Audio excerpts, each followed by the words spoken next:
तो चलिए फिर परसेंटेज की 2 क्लासें पहले कंप्लीट हो चुकी हैं क्लासेस की श्रृंखला में। ठीक है, क्लासेस की श्रृंखला में आज ये तीसरी क्लास है आपकी।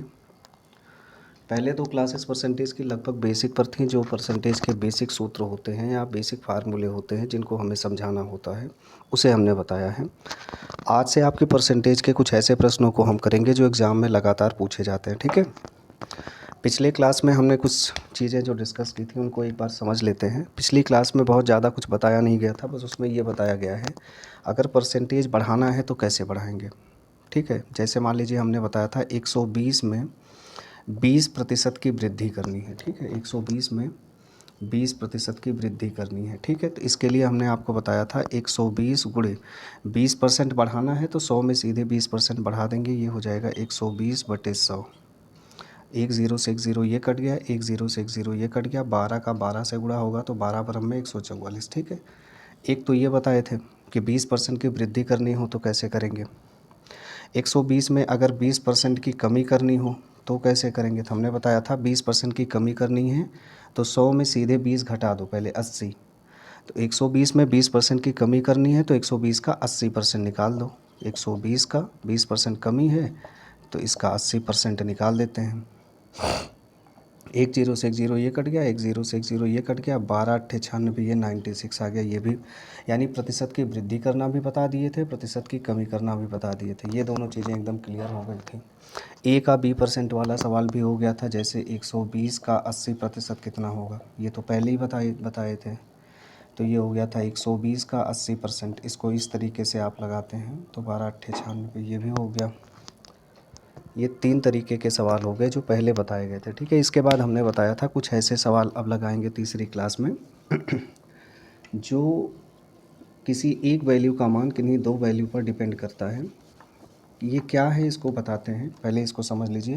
तीसरी क्लास को समझने से पहले आपको एक बेसिक सिद्धांत बताते हैं जो इस वैरायटी में आपको लगातार काम करेगा। वो सिद्धांत क्या है इसको समझिए। जैसे आपको इसमें एक चीज़ ये समझनी है, अगर हम कहें 100 में 20% की वृद्धि करिए, ठीक है, तो 100 में 20% की अगर वृद्धि करनी है तो कैसे करेंगे। 100 में 20% की वृद्धि तो आप इसको डायरेक्ट निकाल दीजिए। 100 का 20% 20 होता है, या इसको डायरेक्ट अब आप निकाल सकते हैं 100 गुणे 120/100, तो कितना आ गया 120। यानी 100 में आपको 20% की वृद्धि करनी है तो 120 मिलेगा। या आपने कैलकुलेशन करके देख लिया। इसे अब हम ऐसे समझते हैं कि आपको ये लगाना ना पड़े। जैसे समझिए 100 में 20% की वृद्धि करने पर 120 आता है। अब इसी 100 में अगर हम 30% की वृद्धि करें तो कितना आएगा 130।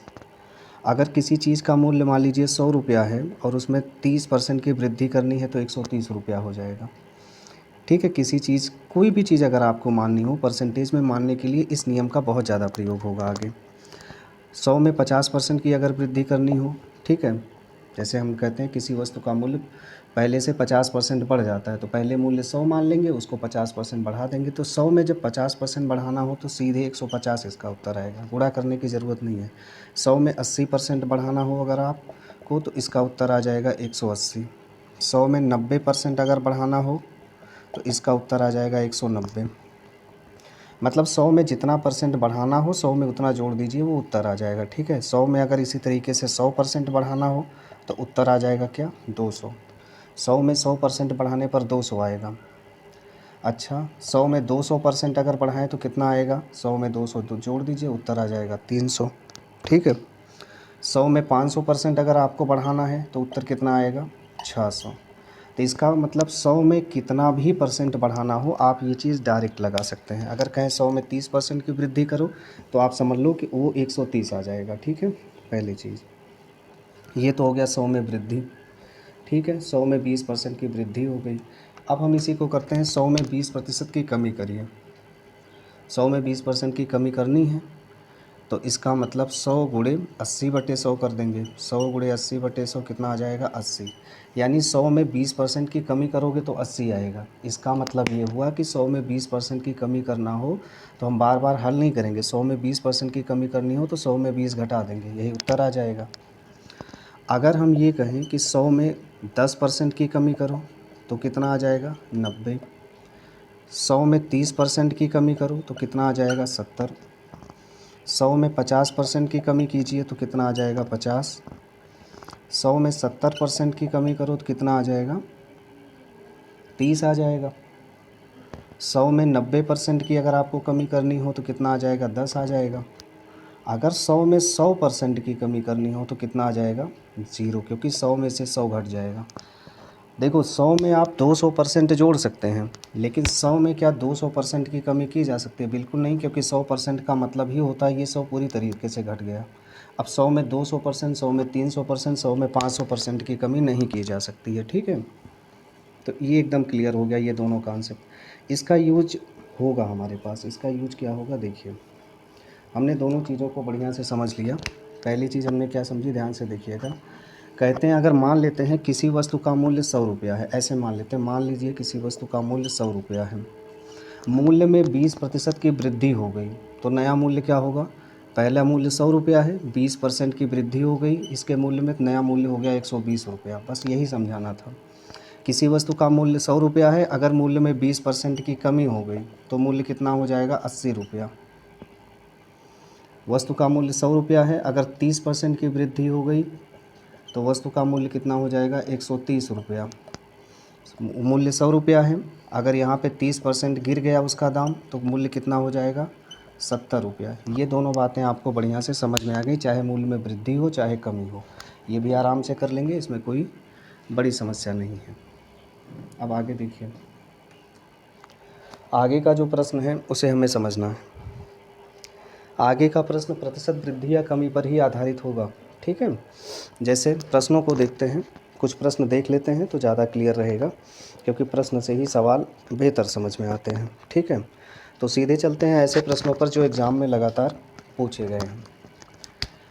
तो इसका नाम लिख दीजिए, अब एक नई टाइप पढ़ाने चल रहे हैं तो इसका नाम लिख दीजिए टाइप 1। ठीक है, ये पहले टाइप के प्रश्न हैं, और पहले टाइप में 4 तरीके के टाइप होते हैं, तो टाइप 1 का ए है ये। ठीक है, पहला वाला जो टाइप है वो 4 प्रकार के प्रश्न हैं इसमें, तो ये होगा टाइप 1। अब यहाँ से आपका परसेंटेज शुरू होता है। इसके पहले मैंने जो परसेंटेज पढ़ाई थी वो बस एक बेसिक था, एक्चुअली परसेंटेज की जो शुरुआत है वो यहाँ से होती है। ठीक है, तो सबसे पहला सवाल इसमें लिखिए किसी क्षण की लंबाई 150 सेंटीमीटर है, यदि इसे छोटा करके 120 सेंटीमीटर कर दिया जाए तो किसी क्षण की लंबाई 150 सेंटीमीटर है, यदि इसे छोटा करके 120 सेंटीमीटर कर दिया जाए तो क्षण की लंबाई में कितना प्रतिशत कम होगा, कितने प्रतिशत की कमी होगी। ठीक है, सवाल हमने लिख दिया है, आप इसको नोट कर लीजिए। ठीक है, सवाल यही है, मैंने बोल दिया है, आप अगर राइटिंग आपको ना समझ में आए तो आप इसको जो है सुन के लिख लीजिएगा। किसी क्षण की लंबाई 150 सेंटीमीटर है, यदि इसे छोटा करके 120 सेंटीमीटर कर दिया जाए तो क्षण की लंबाई में कितने प्रतिशत की कमी हुई। देखो मान लो एक लंबी सी क्षण है पहले, ठीक है, एक लंबी सी क्षण है, ये 150 सेंटीमीटर है। ठीक है, इसको इन्होंने छोटा कर दिया काट के, और ये इसको इन्होंने छोटा करके ऐसे कर दिया। अब इसकी लंबाई हो गई 120 सेंटीमीटर। ठीक है, तो कह रहा है कितने प्रतिशत की कमी हुई, क्षण की लंबाई में कितने प्रतिशत की कमी हुई, ये आपको बताना है। तो इसके लिए कमी या वृद्धि का जब भी प्रतिशत पूछे, ठीक है, तो वृद्धि या कमी का परसेंट पूछे तो इसके लिए फार्मूला हम लगाएंगे। क्षण की पहले लंबाई कितनी थी 150 सेंटीमीटर, अब कितनी हो गई 120 सेंटीमीटर, तो क्षण की लंबाई कम हो गई। तो हम देखेंगे कितना कम हुआ है, ये कितना कम हुआ, 150 सेंटीमीटर से 120 हो गया, तो 150 से 120 होने में कितना कम हुआ इसकी लंबाई, 30 सेंटीमीटर इसकी लंबाई कम हुई है। और कहाँ से कम हुई है, तो 150 से कम हुई है, और इसी में परसेंट लगाने के लिए 100% से गुणा कर देंगे। ठीक है, एक ज़ीरो से या जीरो से जीरो मत काटिए, 30 से डायरेक्ट काटिए, 30 एकम 30, 30 पचे 150 होता, 5 से 100 को काट दीजिए, 5 एक बार, 5 20 बार। ठीक है, तो उत्तर आ जाएगा 20%। ठीक है, यही 20% की कमी हुई है। ठीक है, तो आप इसमें वृद्धि अभी मत लिखिए, आप कमी कितना हुई, तो देखो 150 सेंटीमीटर घट के 120 हो गया, तो कितना कमी हुई 30 सेंटीमीटर बटे कहाँ से कमी हुई 150 से कमी हुई है और परसेंट लगाना है तो इसी में 100% का गुणा कर दीजिए।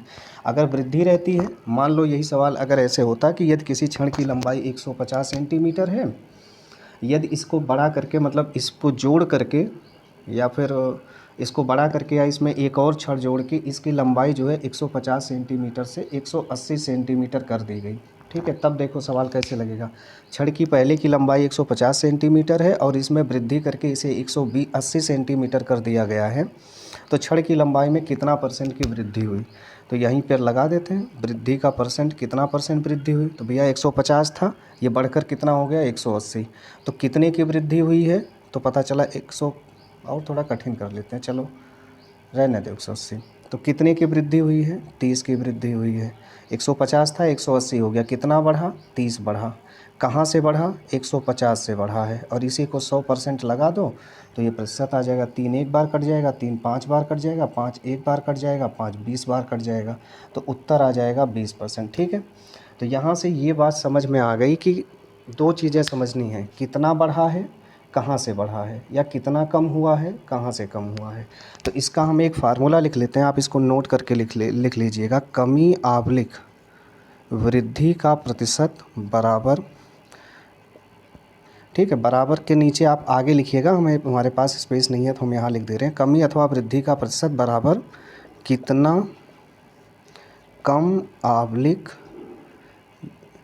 कितना कमी आवलिक वृद्धि है, ठीक है, कितना बढ़ा, या ऐसे लिख देते हैं कमी या वृद्धि का प्रतिशत लिख देते हैं कितना कम हुआ या कितना बढ़ा बटे कहाँ से, ठीक है, बटे कहाँ से, और इसी को ये मिटा दे रहे हैं थोड़ा सा, और इसी को 100% से गुणा कर दीजिए, ठीक है, इसी को 100% से गुणा कर दीजिए, तो ये आपका जो है आ जाएगा पूरा का पूरा परसेंट। फार्मूला ज़रूर लिख दीजिएगा, कमी अथवा वृद्धि का परसेंट है कितना कम हुआ है अथवा कितना बढ़ा है बटे कहाँ से, यही चीज़ आपको याद रखनी है, ठीक है, इसी से सारे सवाल हल हो जाएंगे।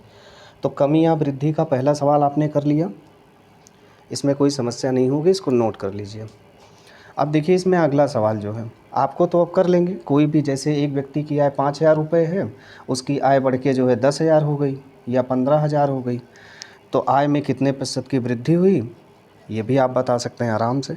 आप एक छोटा सा सवाल और करवा दे रहे हैं, इसको नोट मत करिएगा, चाहे रफ में लिखना चाहे लिख लीजिए। मान लीजिए किसी व्यक्ति की आय 5,000 रुपये है, ठीक है, 5,000 रुपये कमाता है, दो कंडीशन है, यदि उसकी आय बढ़ के 8,000 रुपये हो गई, बताइए आय में कितने परसेंट की वृद्धि हुई। तो परसेंट की वृद्धि बतानी है तो देखो पहले 5,000 रुपये थी, उसकी आय बढ़ के 8,000 हो गई, तो कितना वृद्धि हुई है, तो 3,000 की वृद्धि हुई है।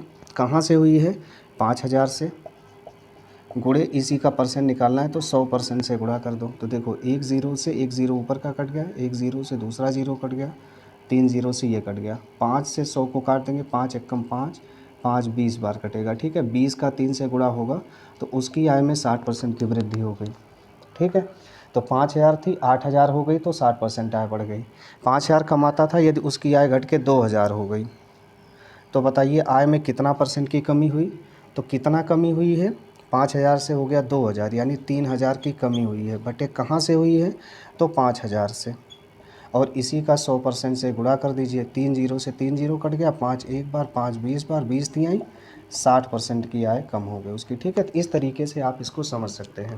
तो दो ही चीज़ें समझनी है, कितना बढ़ा है बटे कहाँ से बढ़ा है, और कितना कम हुआ है बटे कहाँ से कम हुआ है, ठीक है। यहाँ से ये तो इसका बेसिक क्वेश्चन है। अब आप कुछ भी रहेगा इसमें वृद्धि या कमी का, आप इसी तरीके से लगा लीजिएगा, कितना बढ़ा है बटे कहाँ से बढ़ा है, कितना कम हुआ है कहाँ से कम हुआ है। तो पहला सवाल हो गया। अभी एक और सवाल करते हैं, इसमें देखते हैं। सवाल नंबर 2 लिखिए, जो कि कठिन सवाल है। कठिन क्या कह सकते हैं, एग्ज़ाम में इस तरीके से सवाल पूछा जाता है। एक दलाल की दलाली, लिखते हैं एक दलाल की दलाली 4% से बढ़कर 5% हो जाती है, तो बताइए दलाली में कितने प्रतिशत की वृद्धि हुई। देखिए राइटिंग पर मत जाइएगा, स्पीड में लिखने के लिए मैंने ऐसे लिख दिया, चूँकि मैं बोल रहा हूँ तो बोल जो रहा हूँ उसको सुनिएगा, लिखने में ये नहीं समझ पाएंगे। ये मैं बस आपको समझाने के लिए थोड़ा सा 2 लाइनें लिखता हूँ। एक दलाल की दलाली पहले 4% थी, एक दलाल की दलाली 4% से बढ़कर 5% हो जाती है। तो पूछ रहा है दलाली में कितने परसेंट की वृद्धि हुई। तो इसको दिखने से ही लग रहा है, आपको यही लग रहा होगा कि मास्टर साहब ऐसा सवाल क्यों ही पूछ रहे हैं भाई। 4% थी पहले, फिर उसके बाद वो 5% हो गई। तो पहले 100 रुपये पे 4 रुपये लेता था, अब 100 रुपये पे 5 रुपये ले रहा है। तो बट ऑब्वियस सी बात है, 4% थी दलाली, अब वो 5% हो गई, तो दलाली में कितना परसेंट बढ़ा है। तो भाई साहब सीधा सा है, इसमें 4% से 5% हो गया तो 1% बढ़ा है। और ऑप्शन में भी पहला ऑप्शन 1% रहेगा और आप लगाएंगे भी, पर वो गलत होगा। आइए देखते हैं कैसे। 1% नहीं होगा। पहले दलाल की दलाली थी 4%, अब वो बढ़कर कितना हो गई है, 5%। ठीक है, 4% से बढ़कर 5% हो गई। तो दलाली में कितने परसेंट की वृद्धि हुई, तो आपको वृद्धि का परसेंट निकालना है। पहले 4% थी, अब हो गई है 5%। तो कितना परसेंट बढ़ी है, 1% बढ़ी है। कहाँ से बढ़ी है, 4% से बढ़ी है। और परसेंट लगाना है तो इसी को 100% से गुणा कर देते हैं हम। अब देखो परसेंट से परसेंट कट गया, ठीक है। अब 4 से 100 काट देंगे, 4 से एक बार, 4 से 25 बार कट गया, 25 से कम 25, यानी उत्तर आ गया 25%। ठीक है, तो दलाल की दलाली में 25% की वृद्धि हुई है, 1% की वृद्धि मत लगाइएगा। ठीक है, और ये सवाल इसलिए क्योंकि ये सवाल दशमलव या भिन्न में नहीं पूछता, परसेंट में ही पूछता है। ये दिखने से ही लग रहा है 4% से 5% हो गया तो 1% बढ़ा, 1% नहीं बढ़ा। एक्चुअली 4% से 5% हुआ तो कितना परसेंट बढ़ा, 1% बढ़ा। कहाँ से बढ़ा, 4% से।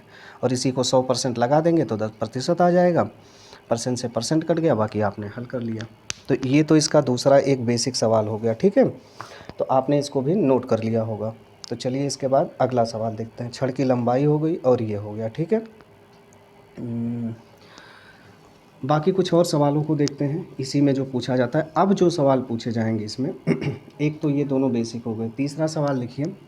तीसरा सवाल हम ये देखते हैं, जब किसी एक वैल्यू का जो जब किसी का मान दो वस्तुओं के मान पर डिपेंड करे। इसका मतलब ये है, समझिए हम क्या कहना चाहते हैं। जैसे एक होता है मूल्य गुणे खपत बराबर खर्च, यानी किसी व्यक्ति का जो खर्च है वो मूल्य और खपत पर डिपेंड करता है।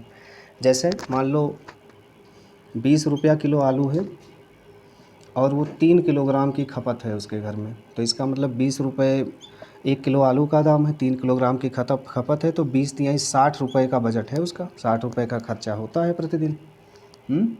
अगर आलू का दाम बढ़ जाए, मान लो ये 25 रुपया हो जाए, तो 25 तिहाई 75 हो जाएगा, उसका खर्चा बढ़ जाएगा। और आलू का दाम घट के अगर मान लीजिए 15 रुपये हो जाए, तो 15 तिहाई 45 हो जाएगा, यानी उसका खर्चा घट जाएगा।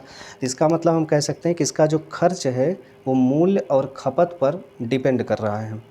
भाई देखो, अगर ये 15 हो गया या 25 हो गया, अगर ये मूल्य कम हो गया तो इसका खर्चा कम हो जाएगा, अगर ये इसका मूल्य बढ़ गया तो इसका खर्चा बढ़ जाएगा।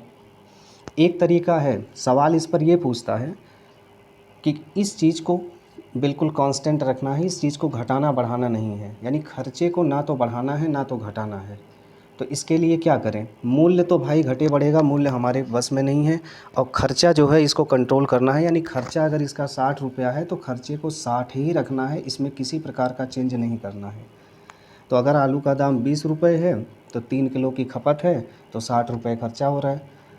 तो अगर मान लीजिए मूल्य कम हो गया, इसको 60 ही रुपये खर्च करना है, तो इसका मतलब क्या करेगा, ये 4 किलो खाने लगेगा अब। तब भी तो 15 चौके 60 हुआ, यानी अगर ये नहीं चेंज करना है, खर्चा नहीं बदलना है, तो 15 चौके 60 हो जाएगा। इसी तरीके से ये सवाल पूछा जाता है। ठीक है, यानी अगर किसी वस्तु का मूल्य बढ़ गया है तो उसे अपनी खपत में कुछ कमी करनी पड़ेगी, तभी खर्च अपरिवर्तित रहेगा। या किसी वस्तु का मूल्य अगर घट गया है तो उसे अपनी खपत बढ़ा देना होगा, उसे अपना खपत बढ़ाना होगा, तभी खर्च अपरिवर्तित रहेगा। ठीक है, तो इस वैरायटी में जो सवाल पूछे जाते हैं उसमें खर्च अपरिवर्तित रहता है, अक्सर देखता है खर्च अपरिवर्तित रहता है। जैसे त्रिभुज का क्षेत्रफल ही अगर ले लें तो त्रिभुज का क्षेत्रफल बराबर क्या होता है, 1/2 गुणे आधार गुणे ऊंचाई, ये बराबर होता है एरिया। यानी एरिया का जो वैल्यू है वो आधार, ठीक है, यानी त्रिभुज का क्षेत्रफल 1/2 गुणे आधार, यानी इसको कहते हैं बेस, ये नहीं, इसको कहते हैं बेस और इसको कहते हैं हाइट। आधार और ऊंचाई पर डिपेंड है। तो इसका मतलब क्षेत्रफल अपरिवर्तित रखना है तो इन दोनों में चेंज करना पड़ेगा। अगर इसका वैल्यू बढ़ेगा तो इसका वैल्यू घटाना पड़ेगा, इसीलिए यहाँ से भी सवाल पूछा जाता है। तो एक एक करके पहले सवाल लिखते हैं तो और बढ़िया से समझ में आएगा। देखते हैं, सबसे पहले लिखते हैं तीसरा सवाल इसमें, ठीक है, नोट करिए। तीसरा नंबर पे सवाल है, किसी वस्तु के मूल्य में 40% की वृद्धि होने पर, किसी वस्तु के मूल्य में 40% की वृद्धि होने पर, ठीक है, खपत में कितने प्रतिशत की कमी की जाए,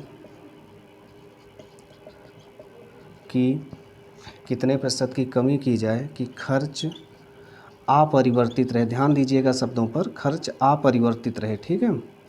ये इसमें विशेष रूप से पूछा जाता है कि खर्च अपरिवर्तित रहे, ठीक है। एक बार जरा देखें कितना समय हुआ, ठीक है। इसमें ये दिया है कि खर्च अपरिवर्तित रहे। देखिएगा, ये होता है प्राइस, नहीं, ये होता है मूल्य गुणे खपत बराबर खर्च। ये हमने फार्मूला बताया था, ठीक है, मूल्य गुणे खपत बराबर खर्च। तो सवाल में क्या दिया है, किसी वस्तु के मूल्य में 40% की वृद्धि होने पर, मूल्य में 40% की वृद्धि होने पर खपत में कितना परसेंट की कमी की जाए, ये कह रहा है ना। तो किसी वस्तु के मूल्य में कितना हो गया, 40% की वृद्धि हो गई। मूल्य में 40% की वृद्धि होने से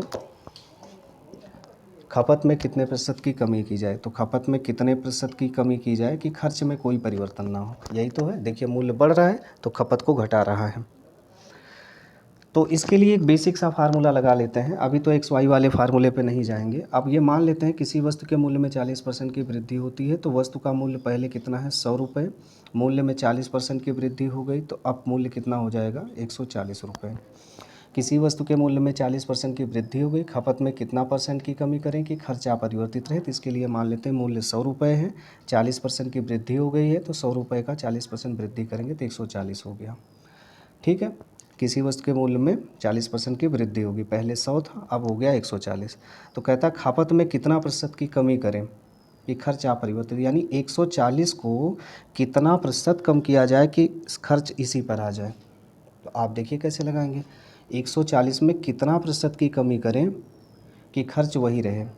तो कितना प्रतिशत की कमी करने के लिए आपको क्या अभी सिखाएं हैं, कमी का प्रतिशत निकालना है। तो दो चीज़ें, 140 में कितना प्रतिशत कमी करें कि 100 हो जाए, तो कितना कम है, 140 से 100 कितना कम है, 40 कम है, बटे कहाँ से कम है, 140 से कम है, और परसेंट लगाना है तो इसी को 100% से गुणा कर दो। तो एक ज़ीरो से एक ज़ीरो ये कट गया, अब तो कुछ कटेगा नहीं, 2 से 7 बार कटेगा, 2 से 2 बार कटेगा, 100 का 2 से गुणा करोगे तो उत्तर आ गया 200/7। 200/7 का मतलब होता है 7 दूनी 14, 6 हो गया 60, 7 8 56, 57 58 59 60, यानी 4/7%। 28 से ही 4/7% की कमी करनी पड़ेगी, तो खर्च अपरिवर्तित रहेगा, ठीक है। मूल्य और खपत पर हो गया।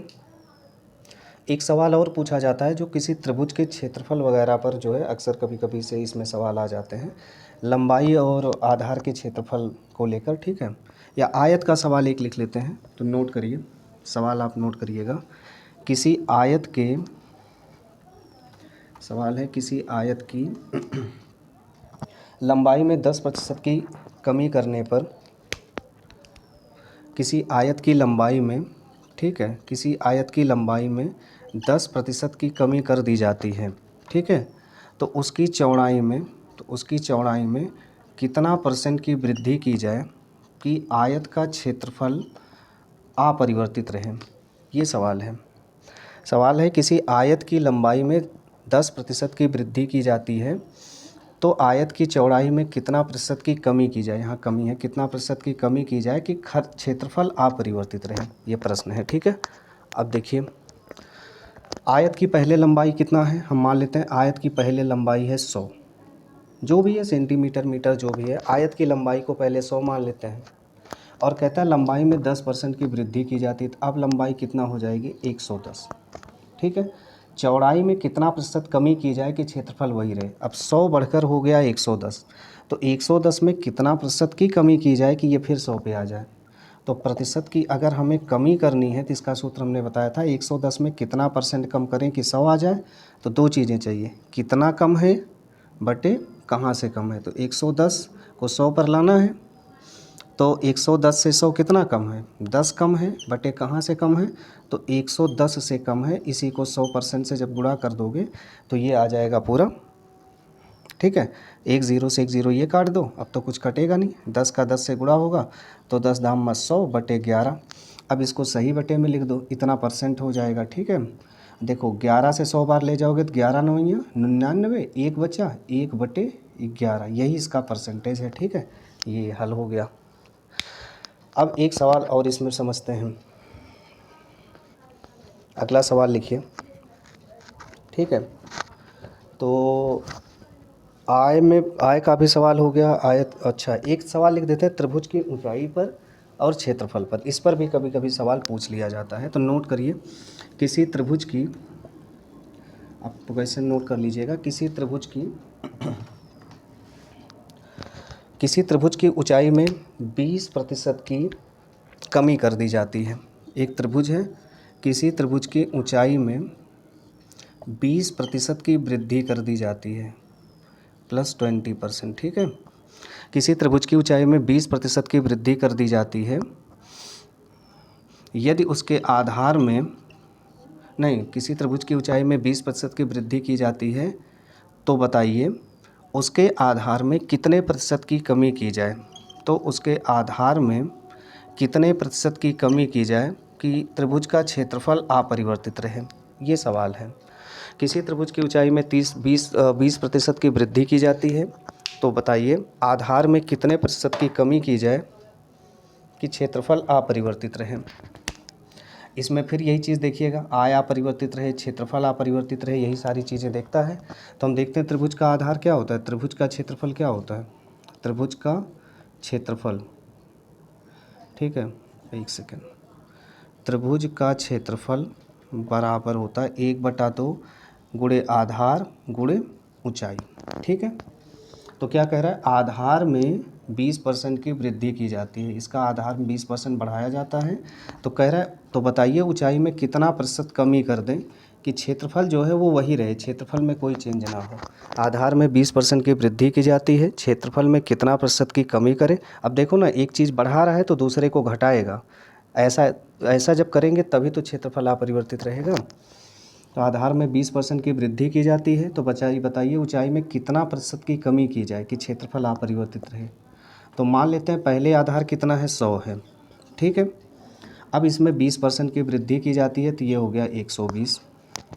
कह रहा ऊंचाई में कितना % कमी की जाए कि क्षेत्रफल वही रहे। तो 100 बढ़कर हो गया 120, यानी आधार 100 से बढ़कर हो गया 120, यानी ये जो बढ़ा है अब इसी को घटाना है। तो 120 में कितना % की कमी कर दें कि ये फिर 100 पर आ जाए। तो भाई यहाँ पर आप बताओ कमी का % कैसे निकालोगे, 120 में कितना % कमी कर दें कि वो 100 हो जाए। तो दो चीज़ें चाहिए, कितना कम कर दें बटे कहाँ से कम कर दें, ठीक है। इसको फिर से लिखते हैं कमी का % निकालना है तो दो चीज़ें चाहिए, कितना कम कर दें, 120 को 100 तक लाने के लिए कितना कमी करनी पड़ेगी, 20 कम है, बटे कहाँ से कम है, 120 से कम है, इसी को 100% से गुणा कर दो। तो 20 से डायरेक्ट काट देते हैं, 20 एकम 20, 20 छक्का 120 हो गया, ठीक है। अब 100/6 आ गया ये। अब 100/6 को भी चाहो तो आप इसको थोड़ा सा काट लो 3 से, 3 से तो नहीं कटेगा, 2 से कटेगा, ये 50 हो जाएगा और 2×3 6 हो जाए, 50/3 का मतलब इसको सही बटे में हम इसको यहाँ लिख दे रहे हैं, 50/3% का मतलब हुआ 3 से 50 में कितनी बार आ जाएगा, 16×3 48 होगा। तो 3 एकम 3, 2 5 20, 3 6 18, 2 20, 2/3%, ठीक है। ये उसका उत्तर होगा, 16 से ही 2/3% की कमी का। तो इस टाइप के जो है ये जितने भी सवाल आते हैं आपने लगभग इनको समझ लिए हैं, ठीक है। तो इसके बाद जो होता है टाइप अगला है, ठीक है। इसके बाद तो लगभग और इसमें नहीं पूछा जाता। मूल्य खपत का भी हमने बता दिया, ठीक है। तो इसमें ये ध्यान रखिएगा जब सवाल पूछा जाएगा तो इस टाइप के सवाल का एक लैंडमार्क है, एक ख़ास पहचान है इस तरीके के प्रश्नों की। वो पहचान क्या है, सीधे सवाल में देता है कि किसी वस्तु के मूल्य में इतने प्रतिशत की वृद्धि की जाती है, तो खपत में कितने प्रतिशत की कमी करें कि खर्च अपरिवर्तित रहे, ठीक है। और दूसरा जो प्रश्न है वो ये पूछा जाता है कि किसी त्रिभुज के आधार में इतने प्रतिशत की वृद्धि की गई, तो ऊंचाई में कितने प्रतिशत की कमी करें कि क्षेत्रफल अपरिवर्तित रहे। और या फिर इसमें सवाल पूछा जाता है, गर्मी बहुत पड़ रही है यार इस समय। अगला ये पूछा जाता है कि आयत की लंबाई में इतना प्रतिशत की वृद्धि कर दी गई, चौड़ाई में कितना प्रतिशत की कमी करें कि क्षेत्रफल अपरिवर्तित रहे। तो पहले टाइप में इसी तरीके के प्रश्न पूछे जाते हैं, ठीक है। अब इसके बाद हम बात करेंगे दूसरी टाइप पर, ठीक है। उसको हम ज़रा अगले वीडियो में आपको बताते हैं।